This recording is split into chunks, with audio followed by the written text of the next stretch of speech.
Buenos días de nuevo. Good morning again, or good afternoon. Good morning to you all in these jornadas STIC CCN-CERT. As I've said during these 2 days, this conference has consolidated as a reference for cybersecurity in Spain. Over 3,300 delegates in this edition of this conference with over 130 presenters. These figures tell us about the success of this conference on cybersecurity. We've had the support of all the organizations and agencies that have to do with cybersecurity and with the sponsorship of over 60 companies of this industry of cybersecurity.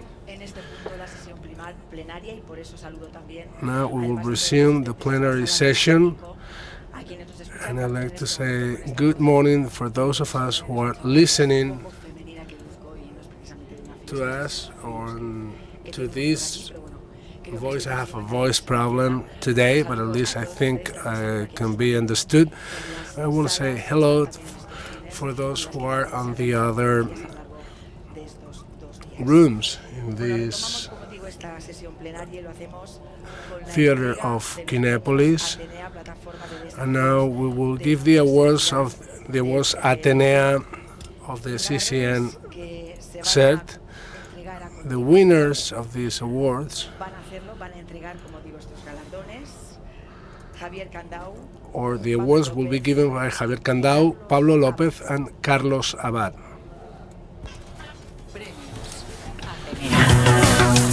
Bienvenidos a la entrega de premios Atenea. Un reconocimiento a quienes por su nivel de habilidad y sabiduría han superado los desafíos más exigentes planteados en esta plataforma. Premios Atenea. Premios Atenea. Este año los ganadores son...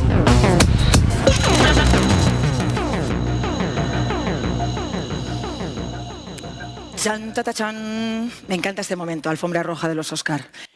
Y los galardonados, perdón por este gallito. The award goes to the third position, Juan González Román, for Atenea 2019.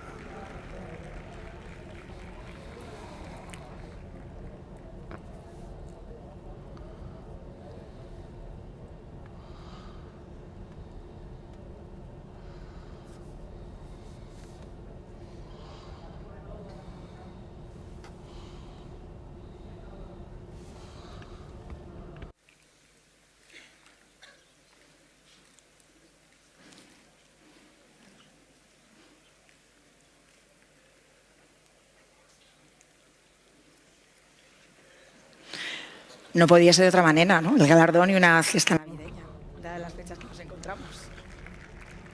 Then he gets the award and then some Christmas elements. So congratulations on this award, Juan González Román, on the second position for Atenea 2019, Óscar Fajardo.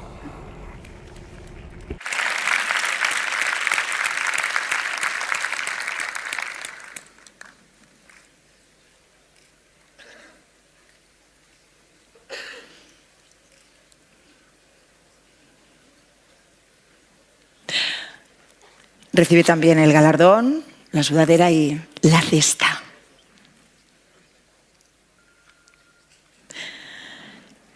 Y vamos ya con el primer clasificado de Atenea 2019. On the first position for Atenea 2019, Julián Menéndez. An applause for him.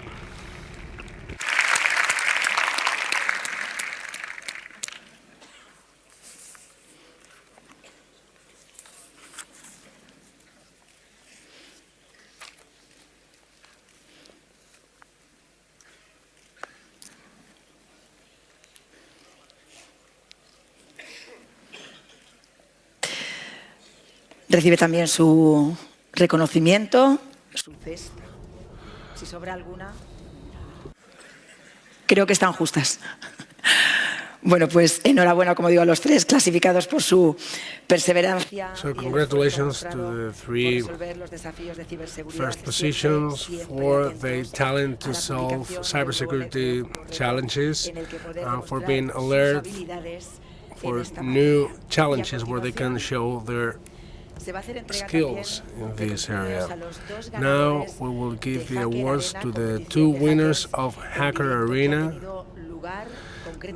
That competition, live competition, that has taken place on room 17, Atenea Router. The awards will be given by Javier Candao and Pablo López. First position for Manuel Fernández Aramburu of Entelgy Innotech Security.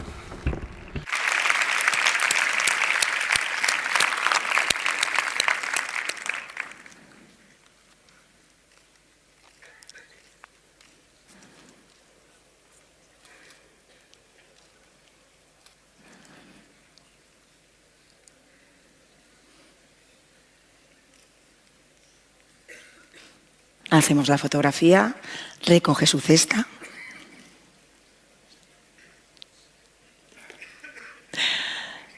Y vamos ya con el otro clasificado de estos Hacker Arena. And the other winner is Daniel CC, also from Entelgy Innotech Security.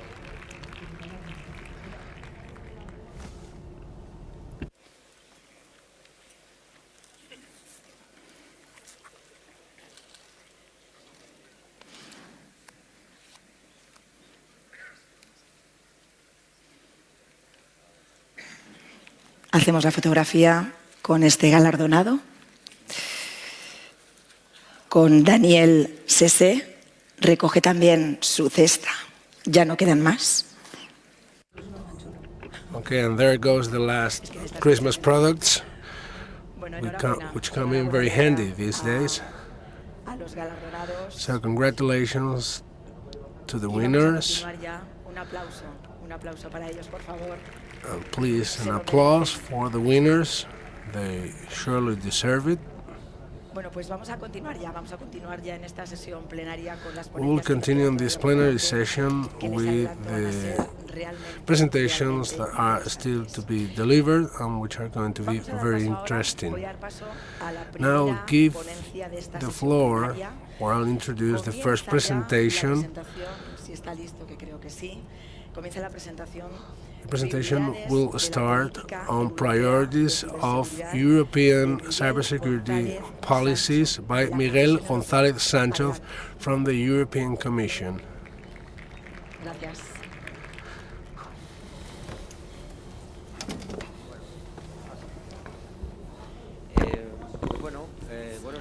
Well, good morning, everyone. First, I'd like to thank the CCN and the organizer, the opportunity to be here, and also I'd like to congratulate them on this great conference.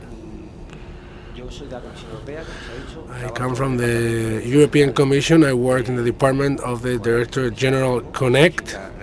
That's an acronym which is Communication Networks, Contents and Technologies. And among other things, we deal with European policies for fostering and coordinating security. So what I'm going to do in my presentation today is I will review and give you an overview of these policies, the goals, their evolution, and the tools. I won't be too detailed, just an overview.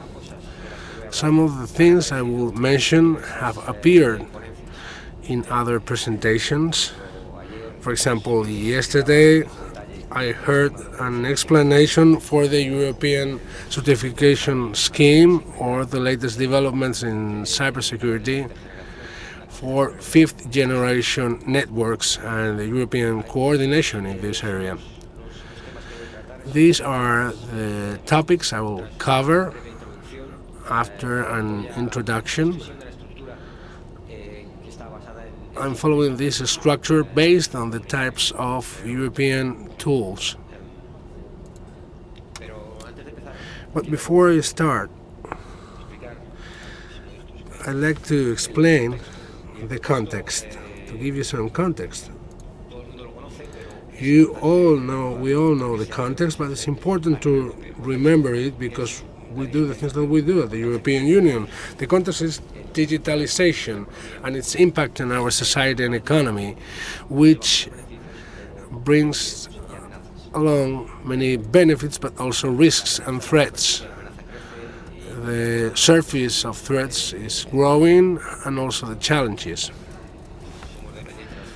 We depend on technologies, we have huge data volumes, many devices that are connected. So I don't need to remind you that here we all know that. Well, it's important to say that there has been an evolution in terms of policymakers and awareness raising related to this challenge. 5-10 years ago at all levels everything was different, and now it has grown, the awareness at the highest levels in Europe. And there's an important concept, which is that cybersecurity is too important just not to focus on it, or to leave it forgotten, or leave it for the market stakeholders.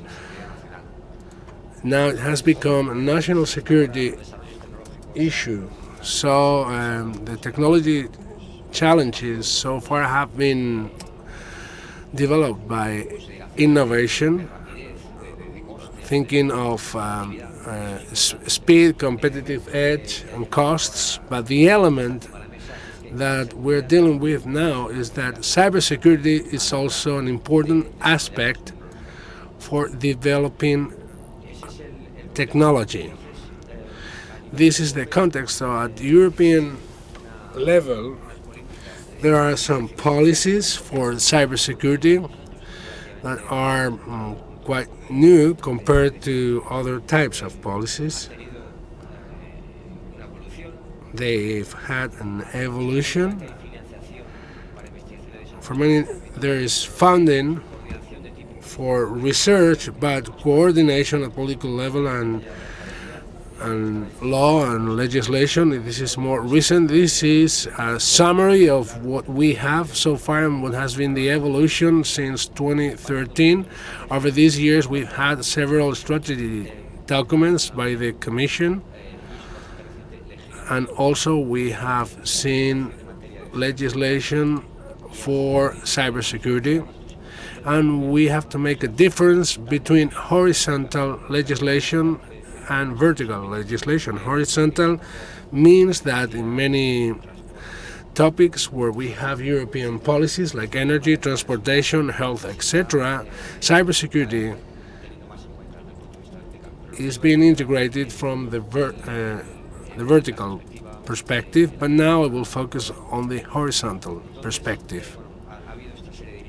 So we've had all these initiatives for legislation over the years, and this is where I will develop with my slides. And the two main goals of this European action, one is the capacity of stakeholders, both private and public stakeholders, and that relies on European funding. And also coordination in the prevention of the threat and its response. And this is also supported by funding. We got the agency ENISA, and these are the two main axes of the European action. In relation with these two topics, there are some elements and cooperation structures that I will present here. This is a summary, and the main elements are legislation, political coordination, not binding, and also funding. And now we are in an important time for transition, where we have established the new European Parliament and the new Commission starting December 1st. So here we can see the main messages of the new Commission, and there's a mistake on this slide. See if you can detect it. The system has not detected it. These are quotations from the political guides by the new president. So the Commission has 6 strategic priorities: climate change, a green economy and society. That's very important, but another one is the digitalization.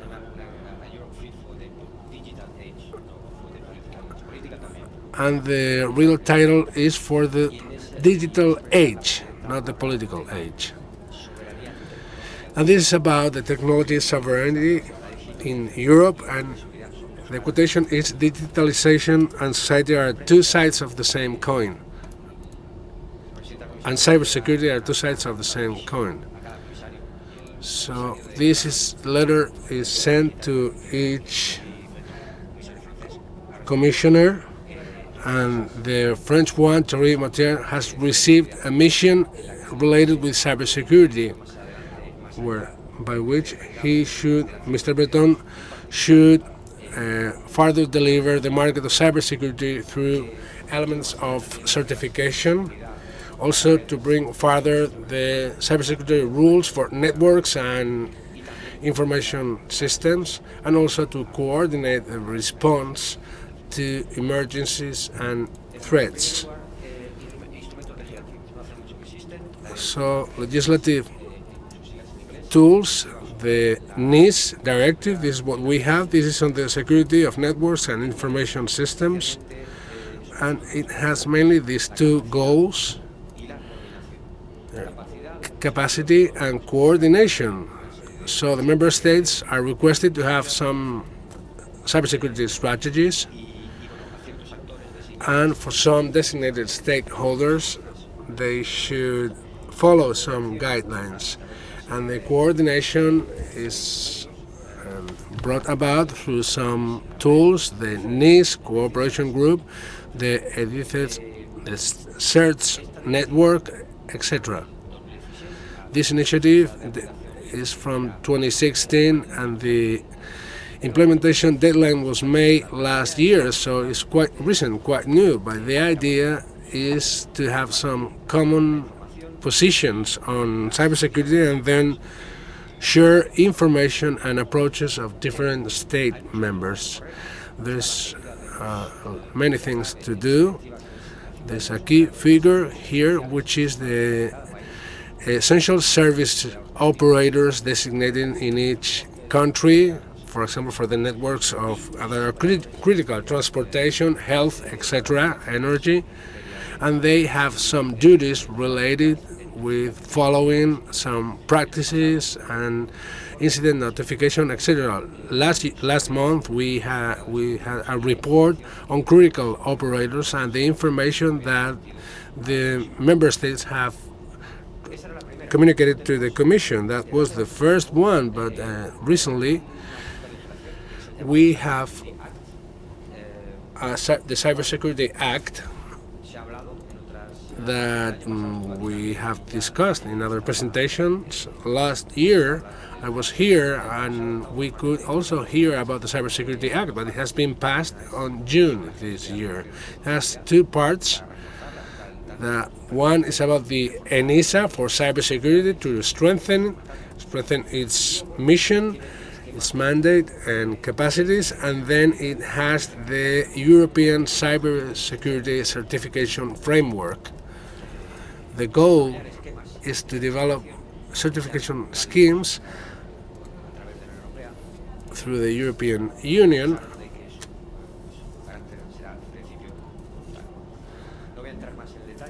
I won't go into detail about this. There was a very good presentation by someone from CCN yesterday explaining into detail how this framework works. Then we have other tools, another type of tools, which are coordination between member states, political coordination that's not binding, and we have two recommendations. The first one is the blueprint on the coordinated response to large-scale cybersecurity incidents and crises, which is about coordinating the different phases of the threat. In the case of large-scale attacks, coordinating information and the response. We keep on working, then we issue a paper, and then we need to coordinate procedures. There are 3 levels of intervention, so it's rather complex. There's a second recommendation. The previous one was from 2017. This one is from this year. This is for the coordination of security for 5G networks. We can read a lot about this on the media, and we're working a lot on this with the member states and with ENISA. The idea is that the 5G networks will have a serious impact, and cybersecurity cannot be forgotten. We cannot wait for a problem to arise. We have to be proactive, and the Commission published a recommendation according to the member parties that it said that we should coordinate for this challenge, which is having 5G networks be safe, be secure. There's a lot of work being done. Each member state established a national risk analysis. The risk analysis were solved in a European report published on October. And since then, the member states, with the support of the Commission, because this is national security competences, are working on the response, a catalog of measures to fight against these risks. In October 9, this report was published with some messages, important messages. For example, the importance of security in 5G networks, because the risk grows due to the entry points, the surface, and some technical aspects, and also indicating that there are parts of the network system that will be more vulnerable with risks for the availability of service and data, and also for the confidentiality and integrity of the data.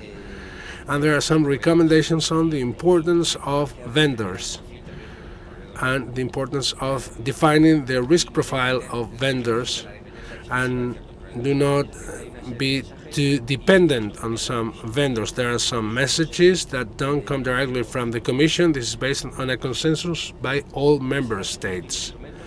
These were the second type of tools, which are political recommendations that can lead to important implications related with the market and with the member states. We have a third type of tools, of EU tools, which is funding. We have the European Programme for Research and Innovation, which is Horizon 2020, which is funding this area of cybersecurity. And I'm sure that in this room we have someone that's taking part in European projects.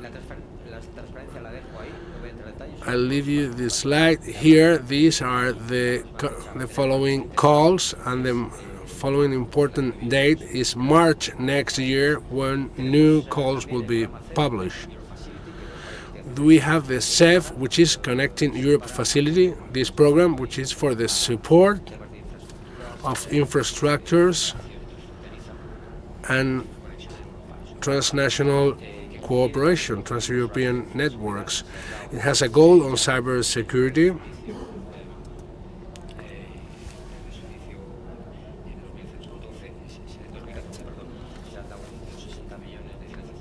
It has included about 60 million European funds for cybersecurity. And in this case, the ones that benefit mainly are public agencies, like for example the CCN, that takes part in some of these projects. As for details, there has been a call launched with 5 goals, keeping the support for CERTs. The goals are mainly for supporting the goals of the NEEDS initiative, but also supporting the Cybersecurity Act.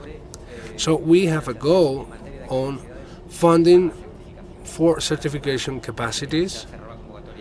The call has closed last month, and we have to assess the different proposals. This is for funding, and there will be a feature from funding within the new multi-year financial framework that will deal with the funding of research and innovation and development with Horizon 2020, and also the development and support of capacity that will be the new program, Digital Europe program, that will include a priority, because this is a new program on digital aspects, to fund priorities, digital priorities, IA, advanced computing, training capacities, and one of the main priorities is cybersecurity. There will be 2 billion fund proposed, and this is the proposal, and we'll see how it ends. And now, as for the proposals, these are things that don't exist yet. The Commission proposed a regulation to establish a European cybersecurity center and a network of national competence centers. And this, together with the NIS and the Cybersecurity Act, this is the funding pillar. And the idea is to have coordination and strategic coordination and implementation of the investment related with cybersecurity, the public investment, coordinating the main axis, and also the 2 future program, which is Horizon Europe Research and Development, the program for infrastructure and capacities, and also the funding for member states to be coordinated on the same umbrella according to some strategic lines. So this is the future, and this is being currently discussed, but we are also preparing with some pilot projects for Horizon 2020 on cybersecurity. There are 4. They have like 160, 170 members, with many Spanish entities and organizations whose mission is to prepare this connected Europe, a Europe that's more connected, dealing with cybersecurity in terms of cybersecurity centers. This is what we are doing now. And now I get to the conclusions. I'm quite aware of the time, and I think I'll have time to give you some conclusions. I have explained the goals and these 3 types of tools that we have, and my last message would be about the place of Europe in the world, of the European Union. When we hear about strategic autonomy at European level, this is related with technology sovereignty. So the great agents in the world, those countries that are not leading digital transformation, will be left behind, and this includes cybersecurity. Cybersecurity is key for this digital positioning. As I've said before, I think that all of us, we're clear about this, but it is clearer now at the several levels of political decisions. In my view, the goals are defense, resilience, and excellency. and excellence. So we have to defend ourselves from an attack. This is essential, of course. This goes for the networks, but we have to go beyond this with resilience. We have to anticipate and prevent, and then excellence also. This is a market, cybersecurity, which we want to be competitive, because this is not about doing things here, but also exporting our solutions. There are some challenges. One is training and the capacities and skills, which is the main goal. There are many differences on the market, but also between countries in Europe. Differences in terms of capacity in cybersecurity. So it is about having minimum capacity, but also that the whole thing improves. Then there's coordination, which is the second main goal. I have explained this. The information, the exchange of information, we all know this if we are working in cybersecurity, but maybe there's not such a tradition to do so in the public sector between countries compared to the private industry. And of course, in terms of cybercrime, they really know how to exchange information, and then public and private investment based on strategic goals. This will be the way to improve these three goals. As for the coordination, the European level challenges, well, this has to do with the market, but this is also related with homeland security and the market.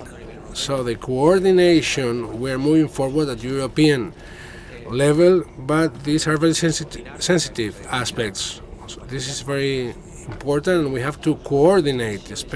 Europe is very diverse. There are some transnational conflicts like China and the United States, and their cybersecurity and the technology is very important. And then some threats, some hybrid threats, diverse threats are not easy to fight against, but there's always a cyber component. To this end, we have European coordination, which is quite new, but it's been streamlined. And I have explained the several types of tools that are available. And I think that there is a coordination, an awareness that we need coordination to move forward, because society is totally digital as well as economy, and that brings along some threats, cybersecurity threats, which are not a secondary thing. Cybersecurity is integrated from design, so the response has to be coordinated, and it has to be a response all together. Public and private cooperation is essential at all levels, and in relation with the public sector, a country alone cannot do anything. It's too hard. So national level actions are the first ones, but there's another dimension because the digital economy and the digital economy, internet, does not know any borders. So we have to move forward, and this is very important. And it's important to say that Europe is not the Commission, it is also that. It's not the Parliament, it is also that, but it's also the Member States, citizens, and the companies. So all these stakeholders have to work together to make Europe more secure and more competitive, based on a better cybersecurity in Europe. Thanks. Gracias. Thank you, Miguel González Sancho, for your presentation. So, session you can take a seat to follow the next presentations. We're a bit behind schedule, so I would like to tell you that, well, as you all know, cybersecurity is one of the most relevant aspects to have a trustworthy community, and this is the motto of this 13th conference, STIC CCN-CERT. But I would like to raise a few questions. How many technological platforms, how many web apps are we forced to use on a daily basis in our communities, in our environments? Are they really secure? Do we trust all of them? I'm sure we've asked ourselves these questions very often. So in order to provide answers for these questions and many others, we have Mónica Salas, founder and analyst of DynaSec, and Raúl Siles, who's also founder and an analyst in DynaSec. Raúl won the Career Award in favor of cybersecurity of CCN last year, 2018. They're going to give a presentation, a very interesting one, and I love the title. It's called Parents, We Just Have Two, and Mine Are Hackers, and They Don't Trust Technological Platforms. So it's an appealing title. Please, a big round of applause.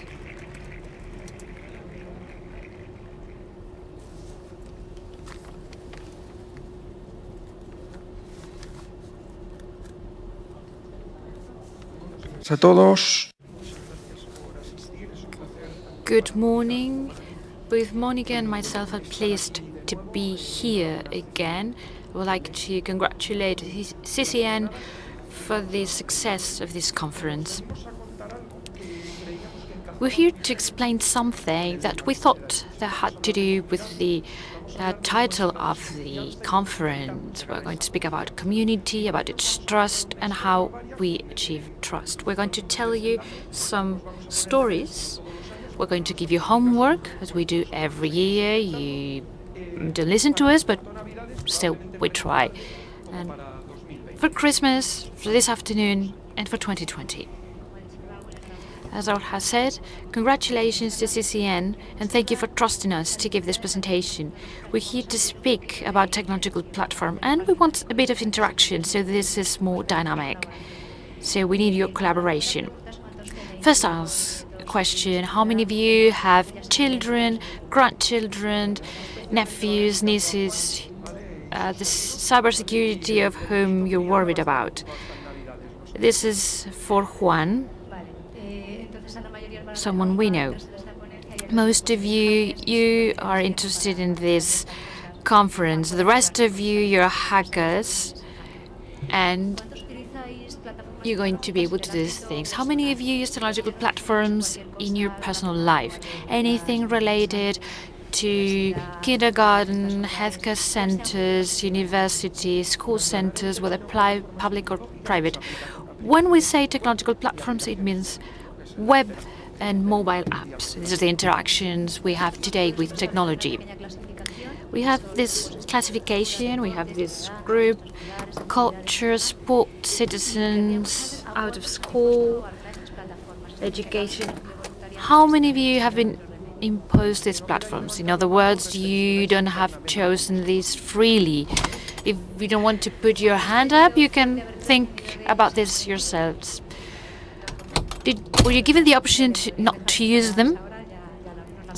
Okay, we'll skip the last question. So hold on to your hats. What's the difference of this presentation?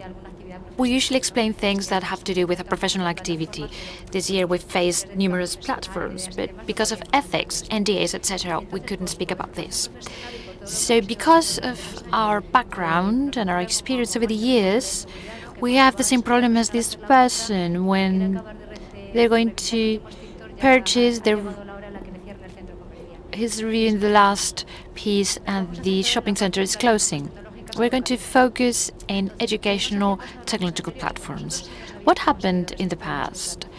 We could resist the use of platforms. This is one of the platforms that they try to impose on us. It has to do with marketing. It's available for iOS, Android, from primary school to university. Communication and payment app among educational centers, teachers, and parents. This is real. And then you start to look about security. Here it says that everything is going to be protected, and then you read LSSI, and they say Data Protection Act. LSSI has nothing to do with this. It's a service-related act, which dates from 2002, so this was suspicious. I'm going to be very critical in the presentation. We're going to focus on the regulatory part, which is necessary, but the truly necessary one is the real technical implementation that makes environments safe. We had paid our price in the past. So you go to a carnival festival at Christmas, and it was cancelled. The message was sent in the platform, and we never received it. And when we arrived, it was cancelled. So I apologize to my children. But in 2009, there were platforms everywhere. The main problem we faced is that it was not just for communication purposes. It was for authorizations, and many others. We'll explain later. So our hands were tied. We mentioned this to the director. There was a first meeting. I said, don't worry, this platform is very secure. So we went to sleep. And then they said, there's a user and a password. And we said, oh my God, if this is the only argument in favor of the security of this platform, that's not good news. Many of you may be thinking now, will this be my platform? It's okay. If it's not, it's going to be similar. So I'll explain the beginning of this story. This was July. We're trying to work on a project before our holidays, and we received an email with the invitation to access the platform. It said that this message included a link that would provide us with temporary access to an account. There was a link, and we said, okay, looks good, HTTPS, although there's some random identifiers. What happened there? This is a spoiler. We saw a link in the email, and I swear that we read that this was a suspicious name for the platform. The dominion was CO, and it was pifias, which has a meaning in Spain. It's like a mess. So it doesn't look good. The message said that starting from September, we could register into the platform. Raúl was busy working somewhere else, and I took a look. Let's see what's this email about. Let's check the website. Don't worry about this image, this is for later. We wanted a preliminary analysis, so we found a redirection to a resource. So we changed from these identifiers to these others. Let's not forget about temporary access to the account, which is what was in the email. Do you have any idea what this temporary access may refer to? We're going to ask questions in green. You can answer, even though there's no microphone. Is there anything interesting there? We found something that was interesting. A person parameter, a number. This was supposed to be a temporary access, so we accessed the website. We have this number here, and after September we could register into the platform.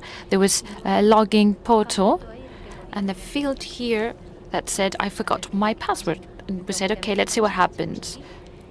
We click there, we follow the steps. I wrote my email address, and in the portal, this message appeared. Check your email. In a few minutes, you'd receive an email. So I opened the email, and I found this. There was a link here in which this URL appeared. We're doing good with our time, so we're going to give you a little bit more time so that you can tell us things that look suspicious here. We're going to stop for a while here. We're stressed with time as other speakers. No. Not everyone receives person 336. If you're two parents with two links to users, you can reach your conclusions. This was the first thing that caught my attention when I received my email. I accessed Raul's website. I shouldn't have done that. And I saw that he had a different number.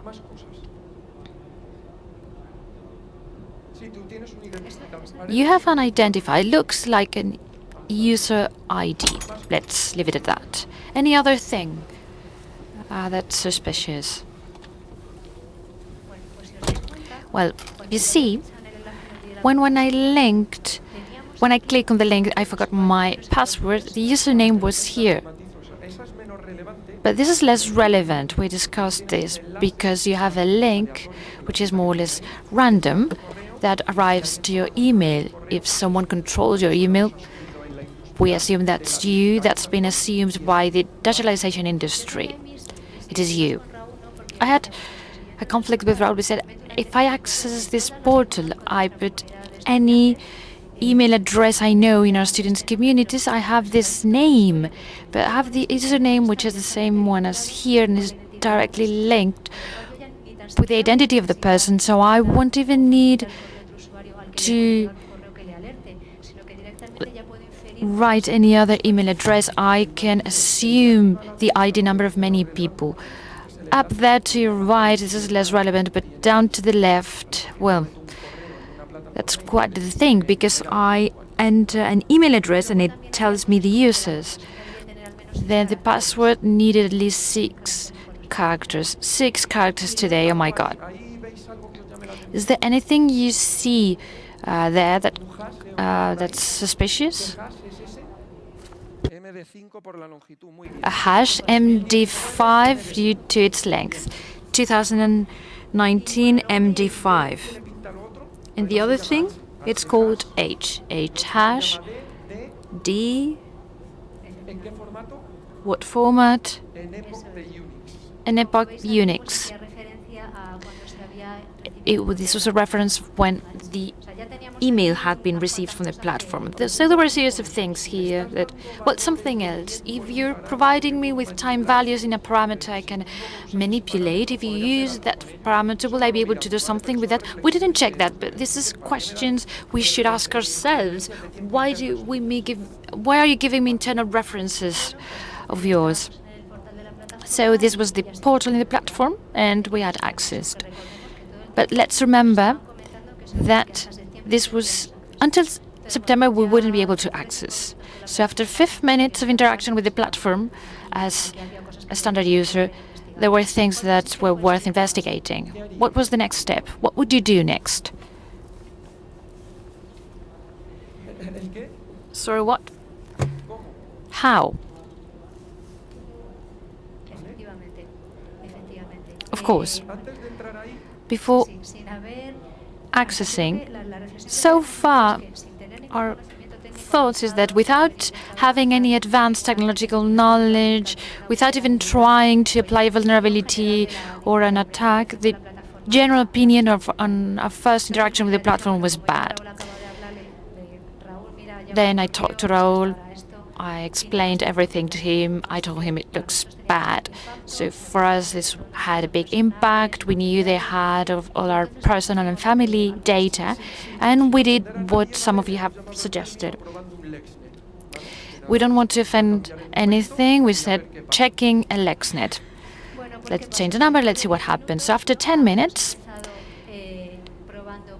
we had started with our own ID, our son, the one before, the one later, the previous ones, the following ones, match the alphabetical order of students. This was the relative. Let's start with number 1. It said consultant. The consultant that had activated the platform.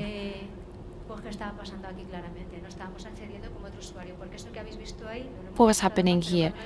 Each of these tabs was the control panel for each of these platforms. We were impersonating everyone, so the only thing was the communication modules, calendar, but also the profile with all the personal information. The worst thing is that we knew what was coming later: authorizations, biometrics, people who could pick up the kids at some point, medical sheets, psychology information, academic scores. This was from the user manual of the platform. You need to think now about all the technological platforms that you have accepted on a daily basis, that you use every day, what data they have, what impact they would have on your personal life, what significance they can have if there are vulnerabilities such as these. And very important, when you access as a user, you have full access as that user. So an attacker could do things with a lot of impact. What happens if I impersonate a director, I say that school starts on a different date, or that it need to do something specific, or maybe personal situations as arrest orders and things like that. People kind of protect kids, etc. So we started to work, we started to play with this. What information could we access? Well, names of people, the roles in the platform, the school year.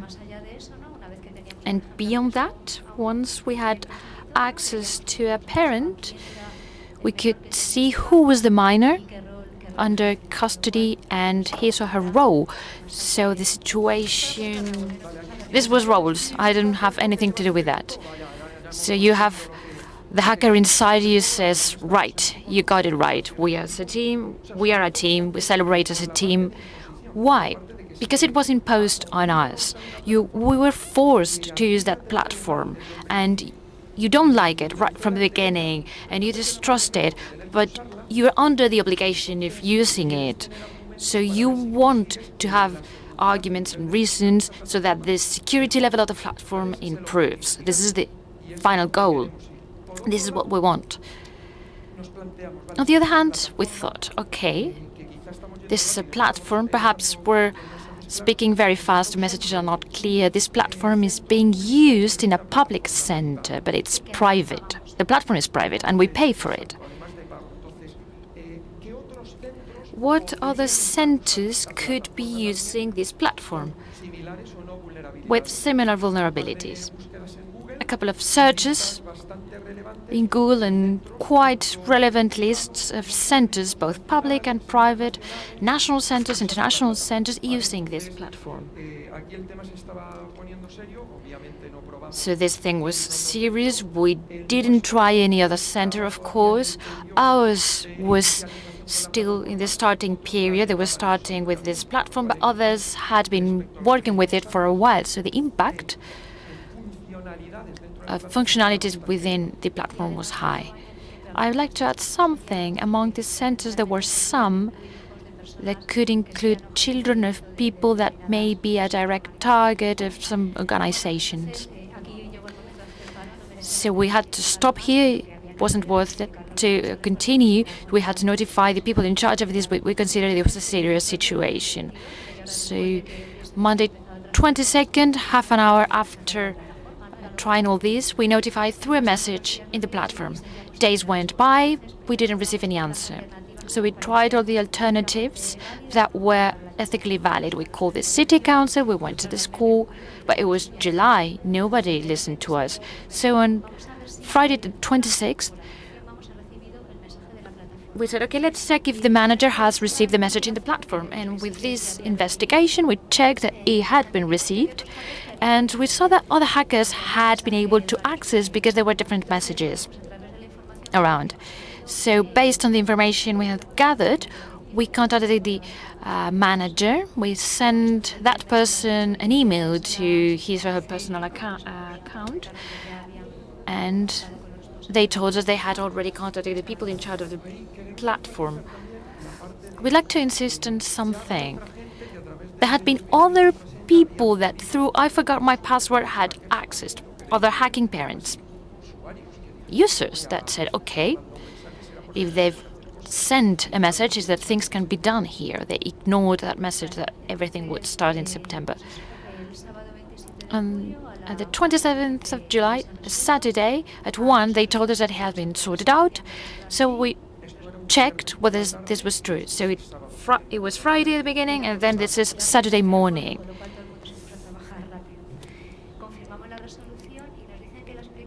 They told us that the explanation was human failure, a filter that had not been applied. And I said, what about the checks before production and mechanisms to identify abnormal behaviors? We had access as a user when we were not supposed to. We had access as other users and also as all users. We had named all of them. We were very worried. We had a meeting in September. They tried to calm us. They said that there had been an audit. We said someone should take a look at this. It shouldn't be us, because we had a personal problem. We had access to the data of people we actually knew. I didn't want to have data that these people did not provide to me. The auditor, if there was any, was on holidays. Let's leave it at that.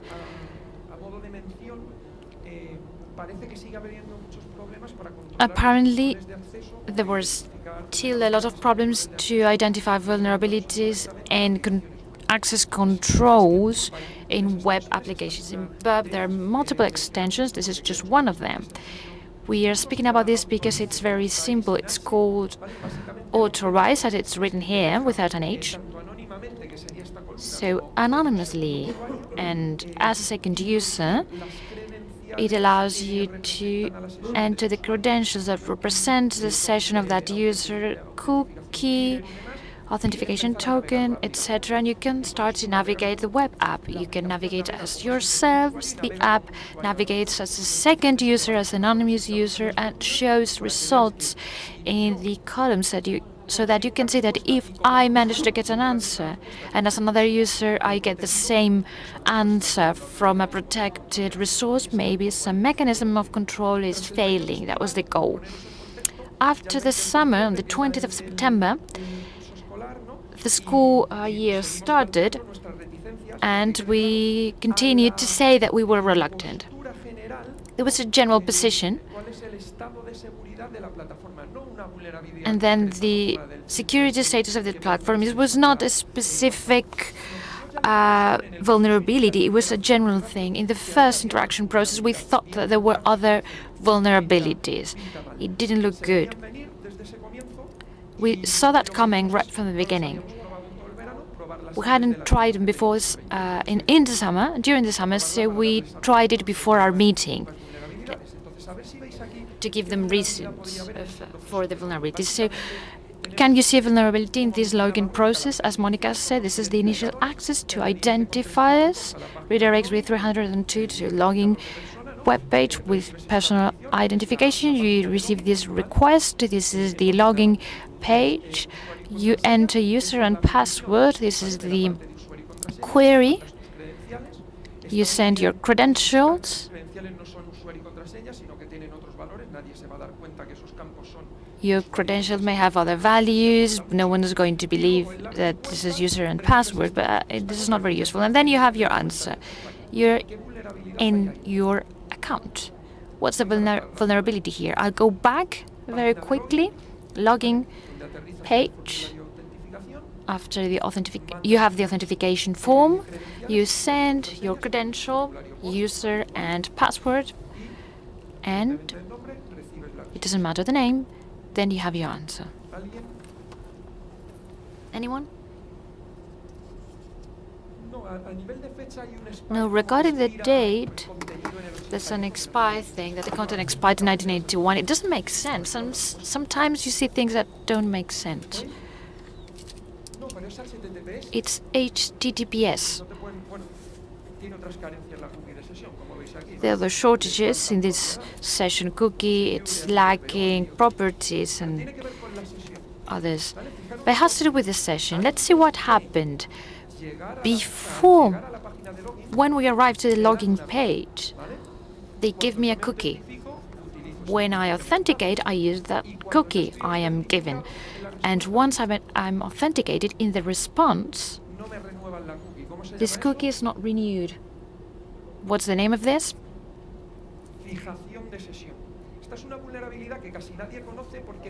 Session fixation. This vulnerability was discovered back in 2002. Maybe it's so old that people forgot about it. In 2011, I explained this regarding SAP environment. Now we're 2019, and we still find it. It was the worst you can imagine because you could get cookies without having a user in the platform. And what value do you imagine that cookie had so that it was considered valid? Worst case scenario, any value. 0, 0, 0, 0. So I don't need to interact with the platform. I fix the cookie, I know what it is, you authenticate, I know your ID sessions, and then I access the platform as if I'm you. We gave them the evidence so that they could fix it. The first one was fixed very diligently, but not the second. We checked it yesterday. Cultural platforms.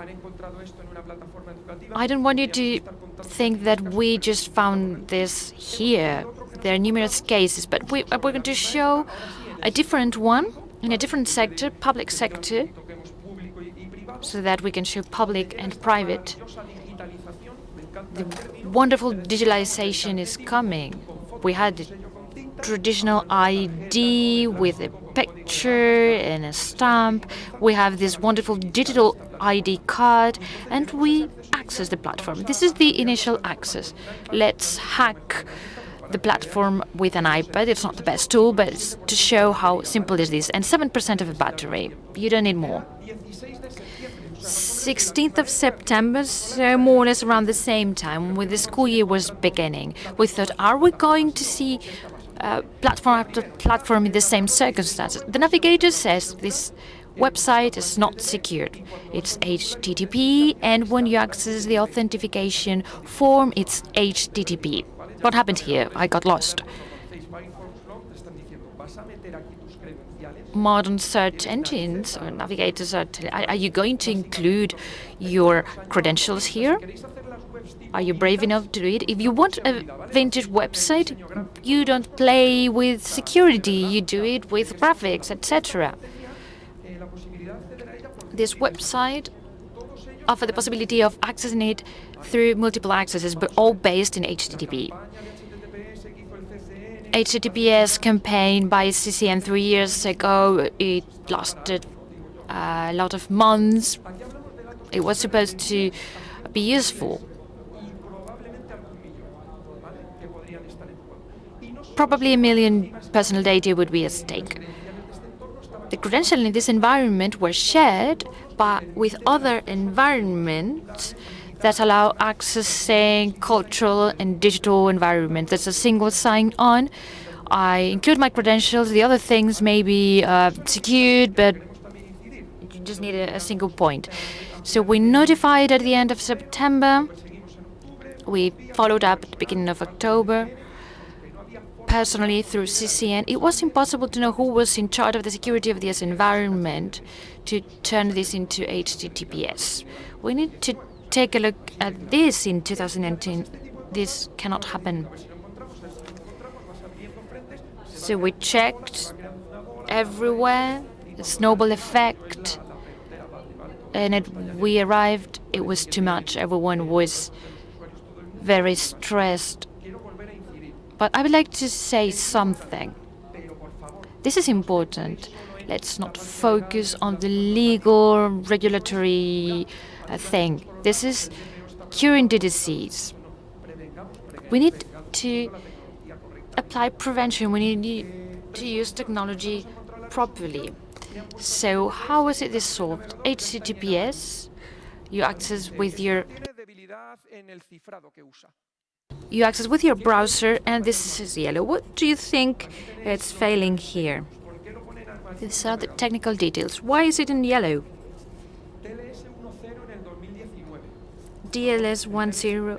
TLS10 in 2019. This dates back from 1999, 20 years. The browser is already informing you this is insecure. The other access is still in HTTP. If you access through HTTP, even if the form is HTTPS, it's too late. Someone can attack you and takes the S out, and you're going to go through HTTP. Probably there are other vulnerabilities here, but let's move on to our conclusions. We thought that this talk had to do with the title of the conference, Community and Trust Basis of Our Cybersecurity. Please don't hide your head as ostriches.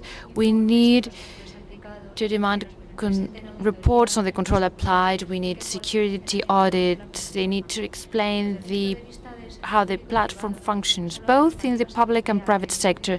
There are European regulations, national guidelines. We need a minimum legal framework for regular citizens, people who are exposed, who are forced to use platforms where their personal data are available to anyone. I insist on the technical side of it.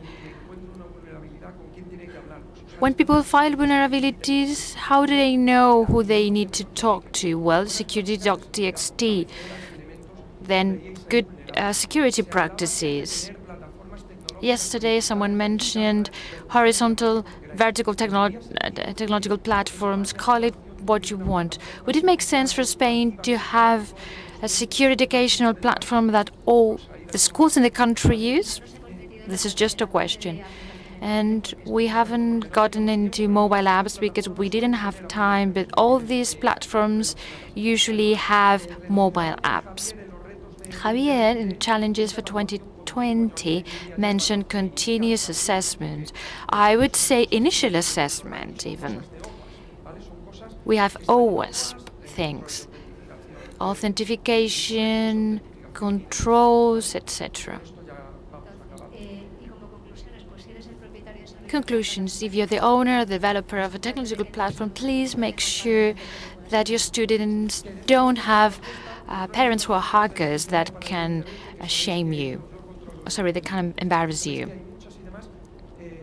There are many solutions, and we're going to suggest a new one called Ambrosia, which is apply good objective recommendations of security immediately.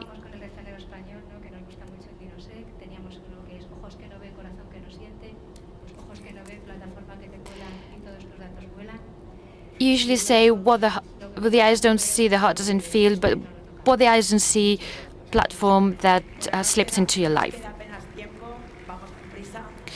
We barely have time, we're in a hurry, but a question has been asked. Please, we need a brief answer. So based on explanations, they say labs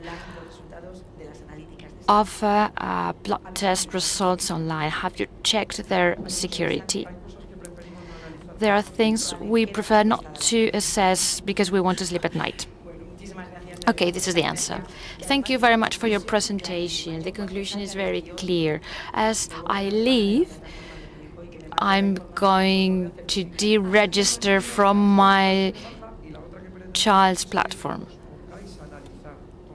There are two things. You can leave the platform or you can start to check the platforms to demand more security. Thank you very much. Bueno, pues la última ponencia ya de esta jornada. Well, the last presentation in this conference by the CCN uncovered David against Goliath. Marco and Carlos will explain the main incidents and actors that we have faced this year, 2019, and the different techniques that made a difference in each of these cases. They will also tell us about the difficulties they have to overcome to do their work. And they have 20 minutes to do so.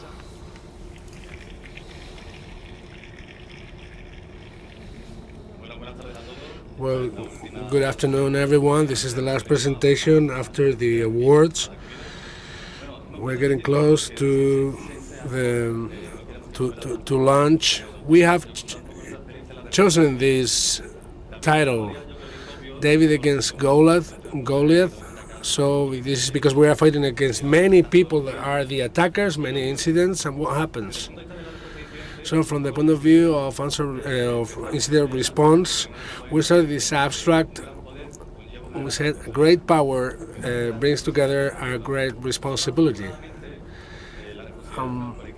And the responsibility is in writing, and we know what we have to do. In order to implement this responsibility, you need to have trained people, motivated people, need rules, procedures, and you need to know who you are servicing. I won't go into the legal details, but we have to service many people that sometimes they call and they are desperate because they have been attacked with a ransomware and they don't know who to call. The question is, when I have rules and procedures, I know who I am servicing, all legal aspects are clear, but in cyber incidents world, incidents don't come when you are waiting for them. Normally it's just before the weekend. People have to work for 2 weeks in a row, but we need to bear in mind that there are also people, not only rules, and this can change all this pyramid of relations. When we have an incident, we have to be calm. We have to understand whether it's a critical incident or not, because an authority calls you, like a minister, the president, or a CEO of a great company. You need to be calm to decide which resources you're going to use, because it's not the same to call everyone on a weekend when they don't have to work for an incident that's not important or if it's serious. So we have to be calm, because motivation is very important. We don't want to become the guys of the IT crowd, serious about this IT department that sometimes if they are burned, they just log off, reset, and that's it. We have very well trained people, motivated people that are fighting spies. And this is like playing match. It's not the same as playing against FC Sevilla, where you have a great motivation. And this will be the Russians. But then if you have to play against a small club, there might be no motivation. So we have to be clear when we have to do something or not. So against the lack of motivation, we have this chart that Javier showed yesterday. Is who is attacking and who are they attacking. So we have the procedures established, and then, but when should we do everything? Well, this is like love. On the red corner, there, no matter how important, no matter how hard, we need to give you love. We need to pay for the drinks. We pay for the drinks. If we need to escort you from home, we go there. But then when we're getting to zero, well, in the intermediate part, we would be the IT crowd. We just provide some support. And then on the blue, this is a call relationship. If you call, you'll get an automated answer machine, and we don't care about your feelings. We give you the message, and that's what you have. But the main part of this presentation is not love. Paco will tell us about different cases where we had to deploy equipments, interventions, and sometimes love is hard. Sometimes we have seen that this year. Well, as Carlos has said, we will summarize some of the critical incidents we had this year, about 40. We will point out the most important ones, most peculiar ones. What Carlos has said with this problem with assigning resources to the incidents, on the top right part is the office, is the people that we have in the office waiting for something to happen. We are all working different projects with for our different tools, and also handling some incidents that some organizations cannot investigate. We investigate that, and this normally leads to false positives. So we all have our daily tasks, and then we start getting incidents. The first one we had was in January. An intelligence service told us that the APT-39, the Iranian group, had compromised an aerospace company and started working on that. And we saw that it was a classical intelligence operations. They weren't looking for to steal information, but to build profiles of several individuals in this company. And we had a problem here because when we told the company, they had detected that already. They had also implemented a response, and they had taken this to court. Sometimes taking this to court is a problem for us because there are some evidence that have been already collected, have been included in the investigation, and we cannot access them. So sometimes taking it to court helps, because that helps us work together with the police. But in other cases, if the evidence is not there, we are blind. So we run an investigation helping the company, and we saw the timeline of what had happened. By the end of 2018, they had detected malicious activity by a tool in their network, and we started to investigate, and we saw that the attacker had been in the network doing some recognition work. He had run some queries on the databases to take the information he wanted from these individuals, and there had been some contagion and eradication measures. So a little bit after that, which is the usual thing, if you have been, what we always say, if you are you have been a goal, you are a goal forever, a target forever.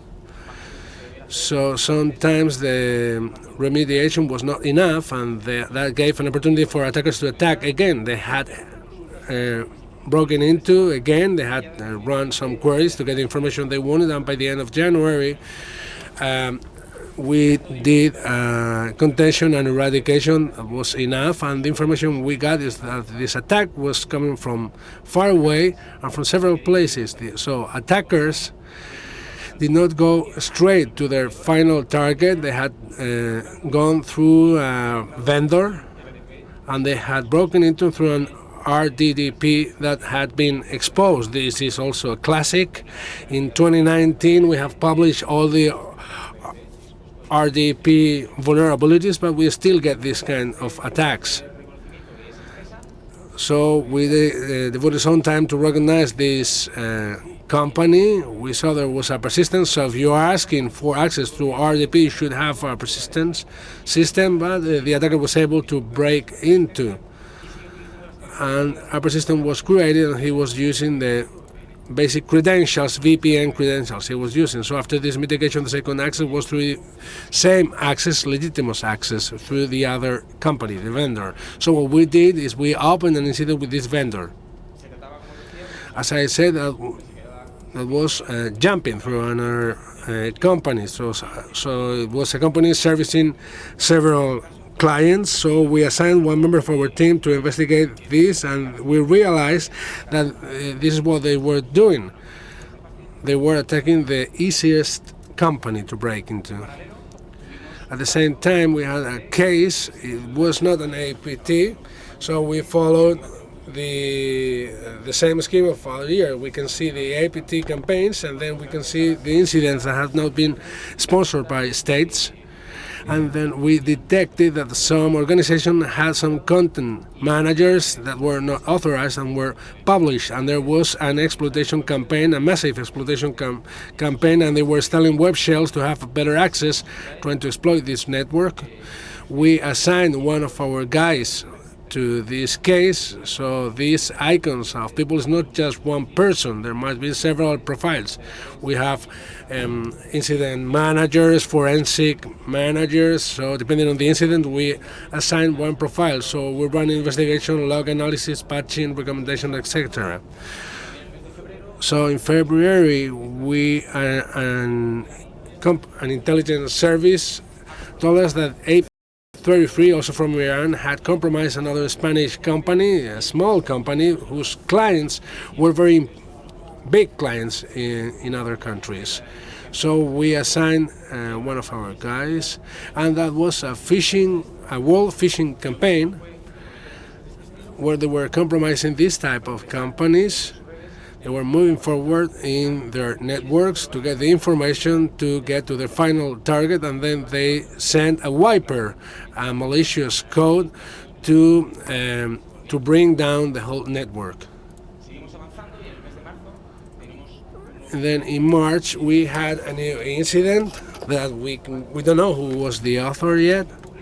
It was in the public administration with a degree of sophistication that we had not seen before. There are some things that are similar to some cases that we already know, some things that are different, but he's a very aggressive actor.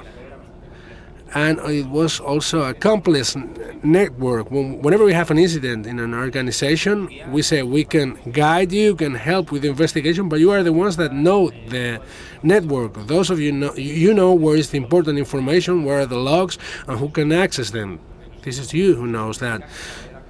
So this was a complex network, and it was not easy to solve this incident. So whenever this is the case with the administration, we deployed our tools, we assigned more people. It was a large-scale attack, and then we released people from other incidents, and we developed Carmen and Claudia and Gloria for centralizing the logs. And then with another incident with the group Cobalt Gang. Last year we had an incident with this group against the bank that we were able to stop, and we lost no money. But in this case, when they told us, they had gone through all the incident phase, and it consisted basically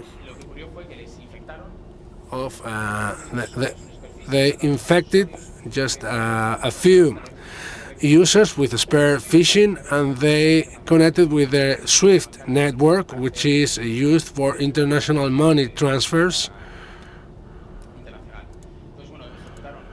And they run transfer orders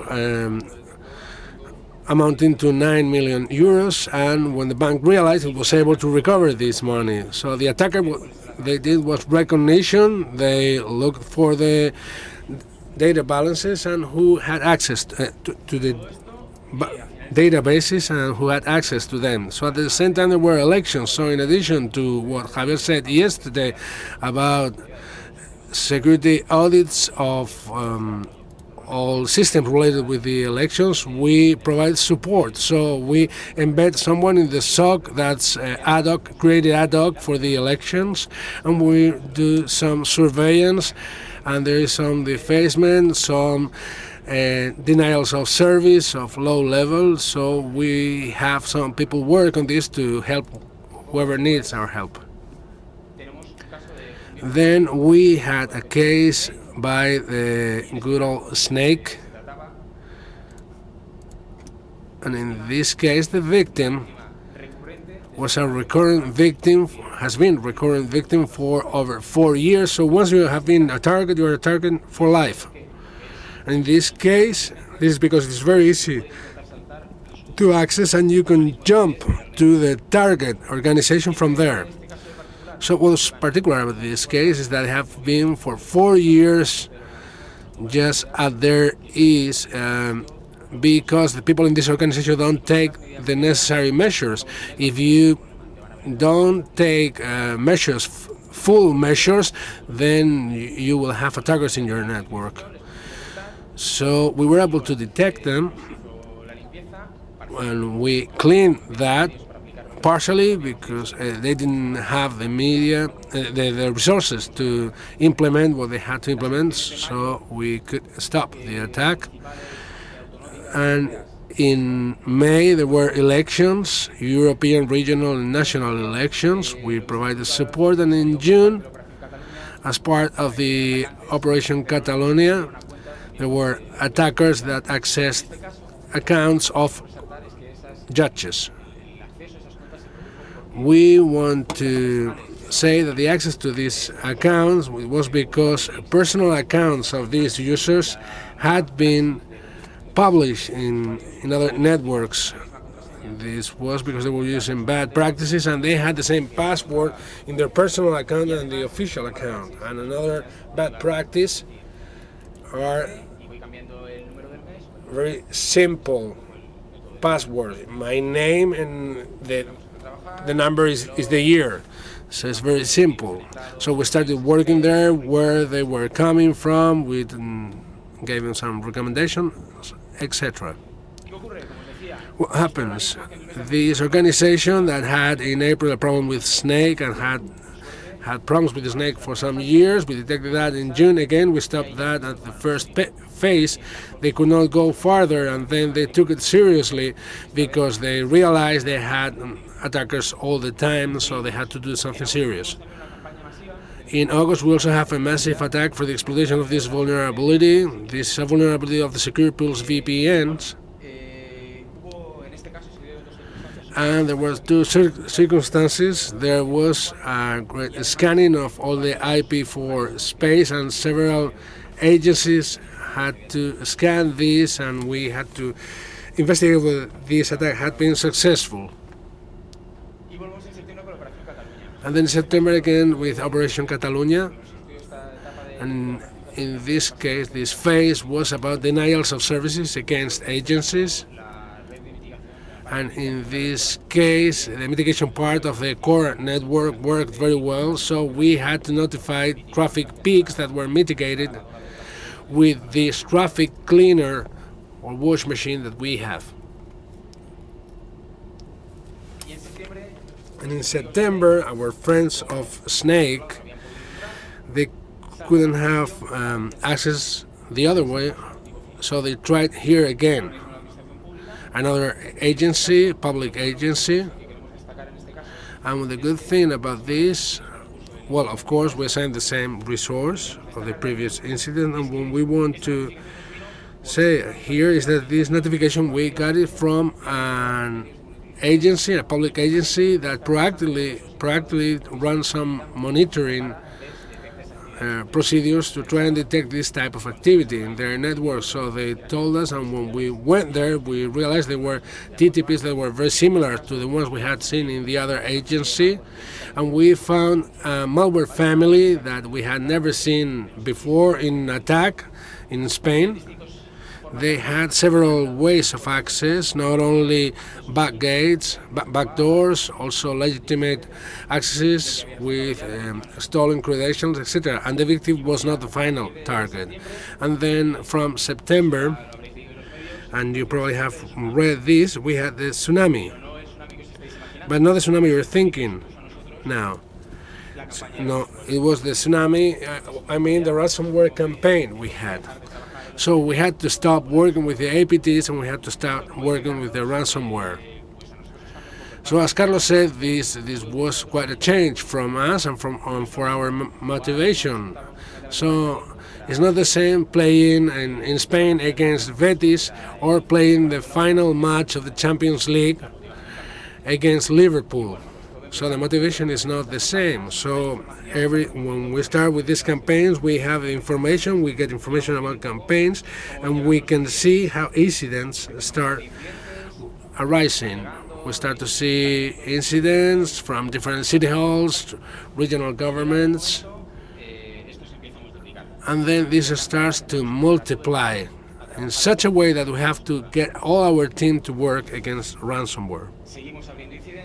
We continue opening incidents one after the other, and people is calling you desperate. Not even they are calling us because they cannot even use their email service, and we keep on seeing many incidents. And then we thought, based on the experience of WannaCry, that we should create a vaccination for users not to be infected. We created this vaccination. We published the families that were involved in this attack for people to be able to use this intelligence to protect their networks. And we shared information also through the CCN-CERT.S. This is also cooperation between the public and the private sector that giving us information that we can incorporate to these blacklists that we published during this whole campaign. But this is not enough. We have experience, we know vaccination, the alerts, the blacklists. This is not enough. And we start to send people to different places, to 1 week to a city hall, to a public company, to a regional government, but it was not enough, so we had to use the help of some private vendors, private collaborators. And at some point we told Javier, let's warm up, you have to enter the match, you're up. Then people kept on calling us. We didn't know what we could do, because in this job, when you have something like this is about not investigation. This is about trying someone to build an architecture and to raise a network with their proper architecture. We have more and more cases, so this was quite a tsunami. And what's interesting about this is that in this campaign we mix with this information. Well, there's emotet, then everyone believes that anything that happens is emotet. So people that were servicing several public agencies, well, it was a ransomware. It was not a typical ransomware, emotet, tripod, rig, etc. It was a different ransomware that had nothing to do with it. It had been a different campaign, but within this tsunami, the information that they were sharing was the same. Just a note here. So we are within a tsunami here, many incidents, and we have to try to keep calm and be serious. When we're in a crisis, we have to forget about competing. It's not about giving a solution faster than your competitors. In this case, everyone was believing it was emotet, and we were using measures that were useless. And after some days, with some calm, they analyzed, they realized it was something different. They were able to implement the necessary and the effective measures. So forget about competing in such a situation. So within all this tsunami, we had 20 incidents at least. We suffered we had a very bad news, because Carlos, he had to go on a vacation. But no, this is just a joke. This is because his son was born, so he had to go on paternity leave for 2 weeks. And this case was very interesting, because with this ransomware tsunami, we were called because of our ransomware, but we analyzed it was actually a fraud. And there had been a fraud, and they had then used ransomware as just to get them confused and to make them think that was a ransomware campaign. We kept on seeing many incidents, and well, it was a tsunami of incidents. And then at the same time, we had this conference. So since November, we have people trying to help us, not with logistics, but with preparing everything that has gone down in the Atenea room, the challenges, etc. So all our daily chores and tasks, we still have to work on them. And we started yesterday, Wednesday, and on Tuesday we had a notification from an intelligence service from another country that an APT group had compromised a Spanish target. So we will call them starting Monday. We didn't have time because we were here. So starting Monday we will call them.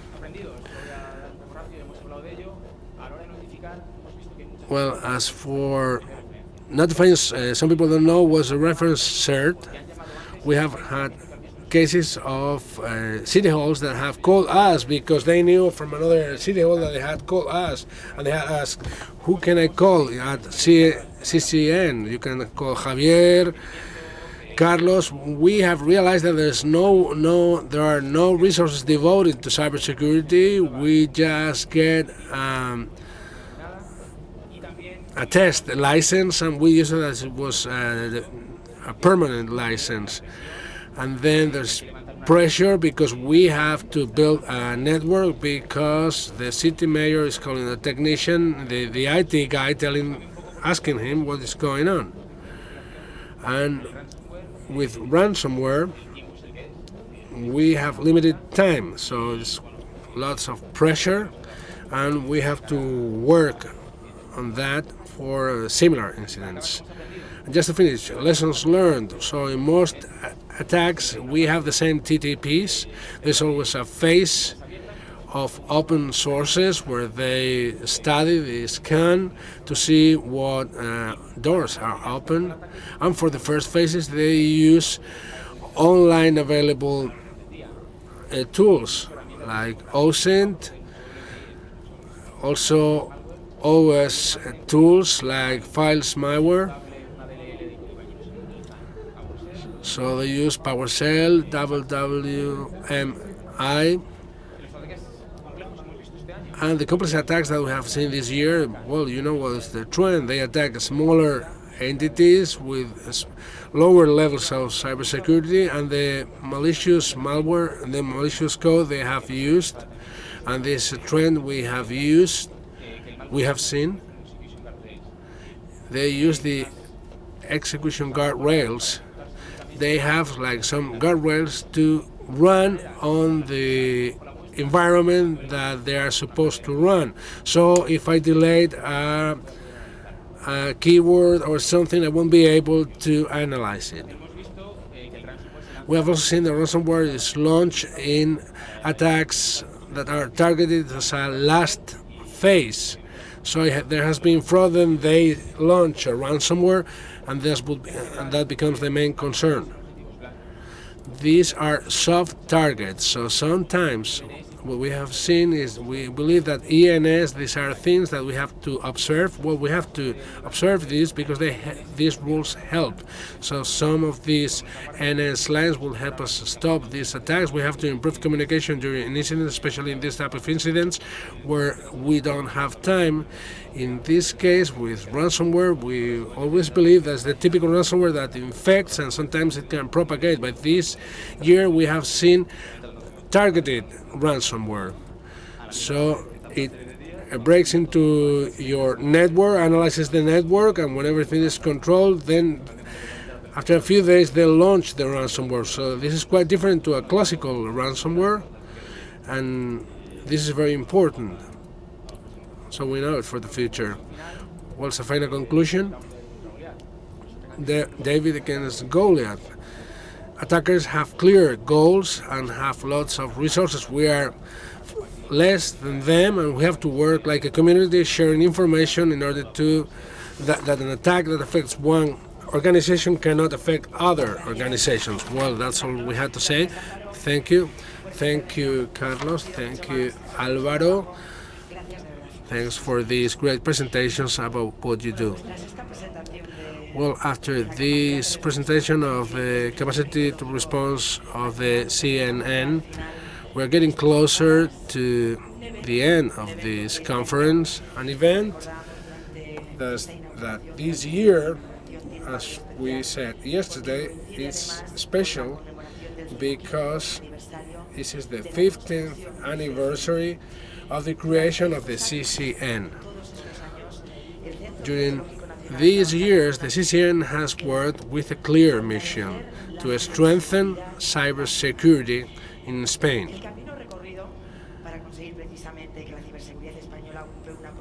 This experience to make Spanish cybersecurity strong has not been easy. It has been 15 years of effort that the CCN wants to celebrate with this video.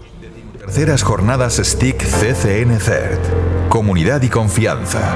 Bases de nuestra ciberseguridad.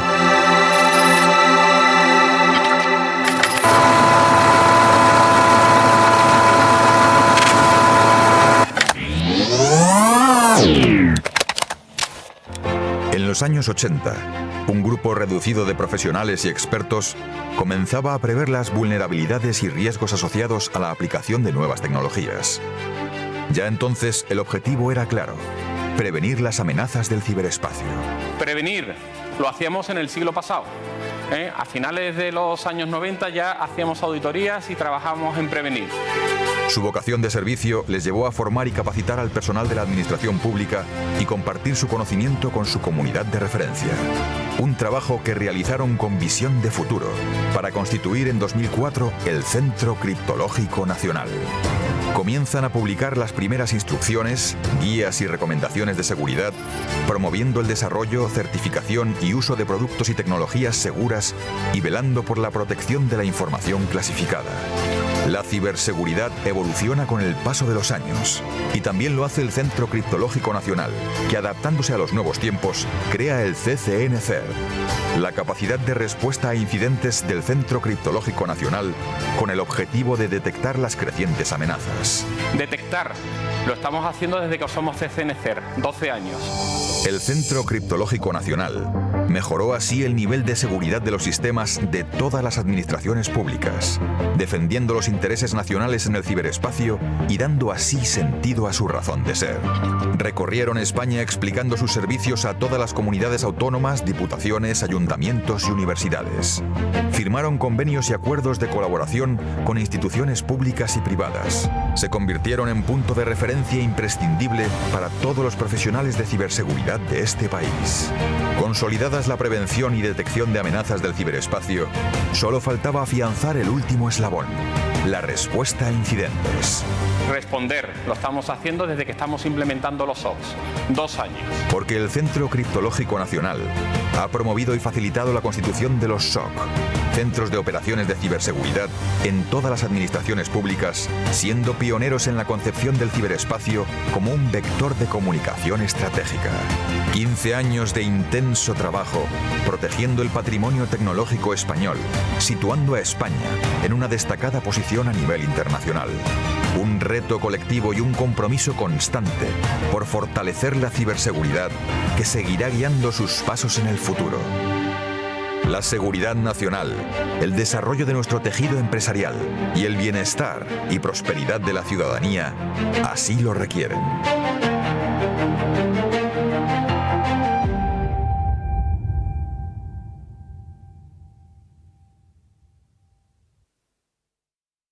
Perdón, 15 años de importancia. 15 years, yes. A big round of applause, yes. They deserve it. As I was saying, 15 years of a very significant work, and there's a lot of work to be done. So for 3rd year in a row in this same room, we're going to have the award ceremony. This is the award for the professional career in favor of cybersecurity.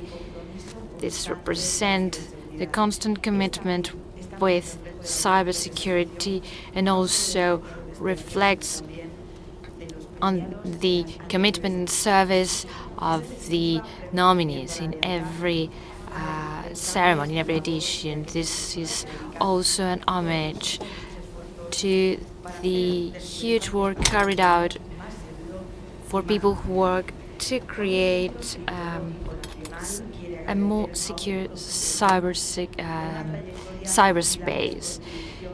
Today, the CCN wants to pay homage to a very important person in Spanish cybersecurity.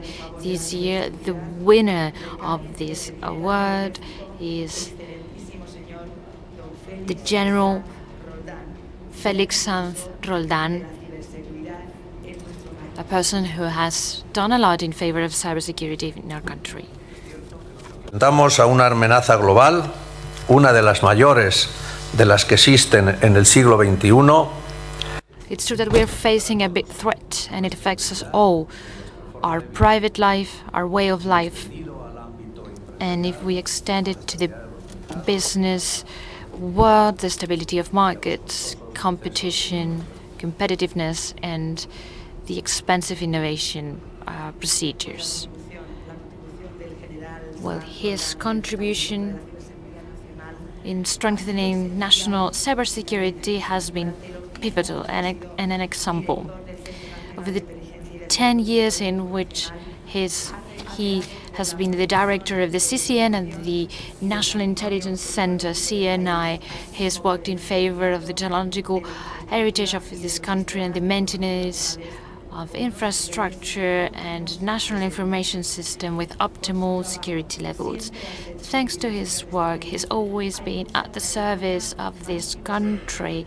He's made as more secure a country from the cybersecurity point of view. He's always been open to the future. He's defended this country against one of the most important threats in the 21st century. Throughout his career, General Santos has served his country as head of the army, high representative for the Spanish presidency of the EU in issues related to defense, and Secretary of State and Director of CNI and CCN.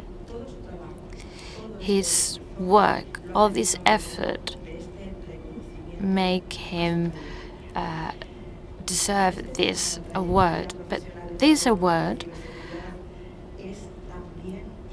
is also, I'd like to insist on this is a way to say thank you and a proof of respect by all the professionals that have worked under him in the CCN.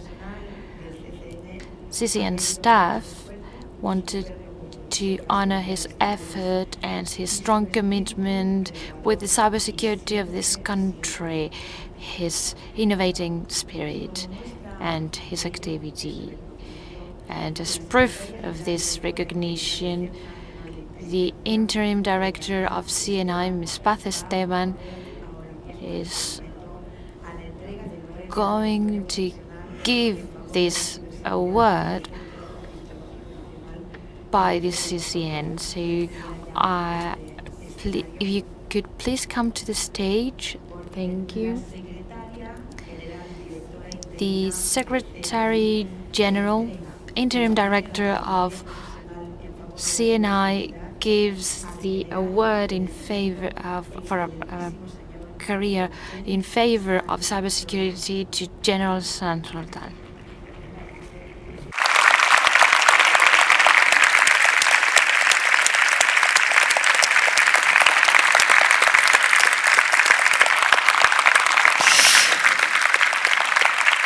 Los secretario.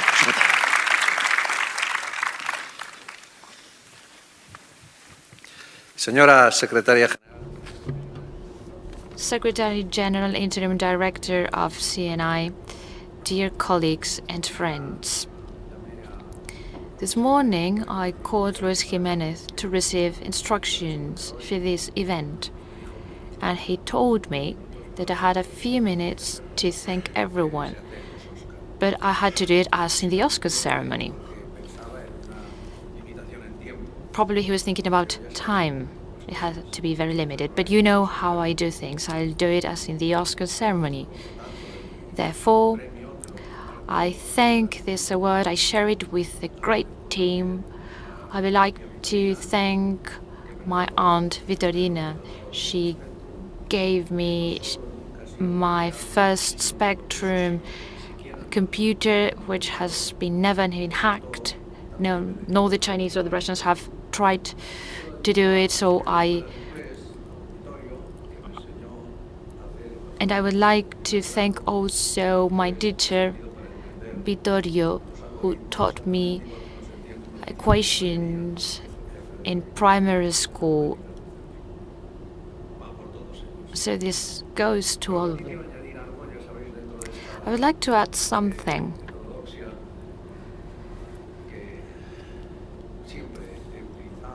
I've always been different things in the different ceremonies. I don't want to do things as in the Oscar ceremony. I don't want things to be truthful. I would like to thank men and women who work in the CCN, my colleagues in the CNI, for remembering me for this award and for the reasons that have been exposed previously. I think they're a bit exaggerated. It is true that they are true heroes. men and women that work in the CCN, and you all know this for sure, they work with a scarcity of resources. Sometimes when they came to ask for money, I could only give them love, and maybe they got an additional problem that I had to solve in my office. They just had that, and with that we've been able to build a wonderful cybersecurity infrastructure with their motivation, with their work. And I'm not exaggerating when I do. They have no economic interest in this. They do this for Spain and for the Spanish people, and they learn every day. They study every day, also on Saturdays and Sundays, as I've seen in the 10 years I've spent there. So I truly thank them for remembering me for this award. And at this point in my life, well, very recently I thought I had my last entry in my service record, and I've seen that this is not the case. Thanks to the CCN, in my career I have a new entry, and this is really touching in this time in my life. And I've said this time and again in numerous events. The value of an award comes from the people that give it to you. That's the true value. And since it comes from heroes, from people that work 24/7 for others, which means abnegation, for these reasons I receive it with my open heart. And I don't want to speak for long, but I promise that I will honor it as best I can. And the only thing I can do now is tell about what you do. When people ask me about it, when you take a look at the award, I won't speak about what it means. I will speak about what those people who once thought of me do every day. For these reasons, and for many others that I would like to give, but I can't because of time reasons, I would like to say thank you. And I tell you that I'm here for you with my modest skills and capacities. If I can be of any help, little help, in the heavy burden you have on your shoulders, which is safety and security of Spain and the Spanish people.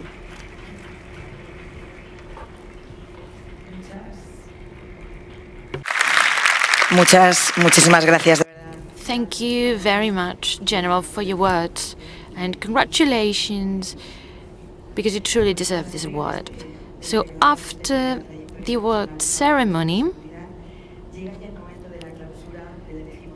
we're going to close the 13th conference, STIC CCN-CERT, by the Secretary General, Interim Director of CNI, Ms. Paz Esteban López. We're ready to listen to you. Muchas gracias, Ángeles. Y muy buenos días a todos. Good morning. As Interim Director of CNI, I'm privileged and proud to share with you the end of this morning.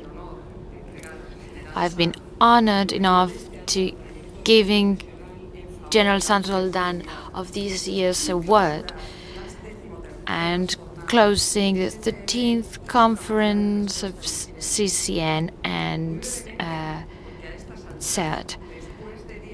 I'll be brief, because after a day and a half of discussions, workshops, modules and presentations, everything has already been said.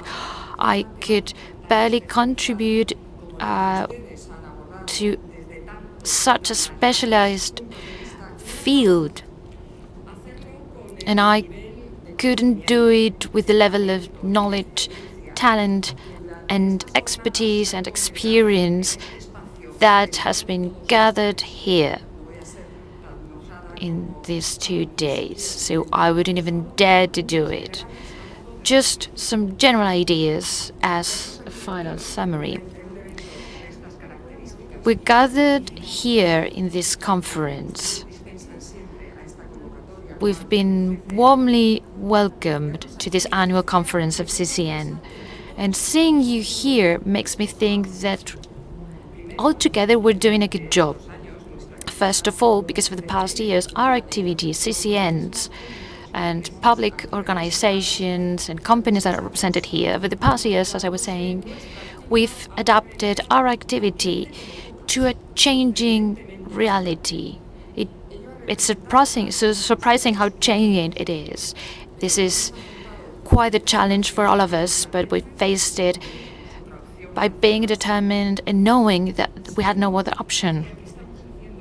Second, we're doing a good job because we are devoting time, effort, and resources, not always sufficient, but still resources, to have a safer and more secure world from the technology perspective, for the sake of our citizens and the protection of the economic, technological and economic and political capabilities of our country in a globalized and competitive world. A world in which face a faceless enemy, where the attackers, state-related or not, that are only afraid of failing, so they will always keep on trying. So we all should be aware that properly managing cybersecurity, and we've seen in the video, it's a collective challenge that we need to face at a point in time in which the growth of directed attacks and the thefts of sensitive information are the reality, as we all know. The reality for Spanish companies and for Spanish public administrations. As a conclusion of this conference, I would like to highlight the need to consider cybersecurity as a whole.